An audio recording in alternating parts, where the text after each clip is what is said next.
ይህንን የድካም ዓለም መገላገል ለእርሳቸው እረፍት ቢሆንም ለአገር ግን ታላቅ ጉዳት አለው ሲሉ ብፁዕ ወቅዱስ አቡነ ማትያስ ነው ይህንን ያሳልፉት።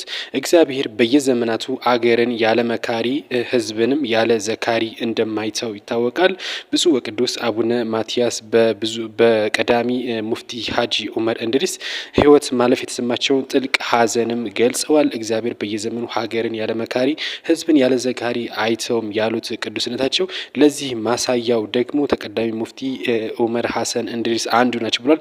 ኢትዮጵያ በጣት የሚቆጠሩ አረጋውያን አፈማር ከሆኑት መካሪዎች መካከል የሆኑት እነዚህ አባት ሕይወት በማለፉ በጣም አገር ትልቅ ጉዳት ይደርስባታል ያሉት ይህንን የድካም ዓለም መገላገል እርሳቸው እረፍት ቢሆንም ለአገር ግን ታላቅ ጉዳት አለው ነው ሲሉ ያስተላልፉት። ከዛም አልፎ ከዛም እንግዲህ ሲያልፍ እድሜ ከጥበብ ጋር አዋህደው የተቀናጁት እነዚህ አባት ሕይወት ማለፍ ደግሞ ለአገር ትልቅ መካሪ ማጣት ነው ሲሉ ገልጸዋል። ለቤተሰቦቻቸው እንደዚሁም ደግሞ ለእስልምና እምነት ተከታዮች ለመላው ሕዝበ ሙስሊም መጽናናትን እንመኛለን ሲሉ መልእክት አስተላልፈዋል።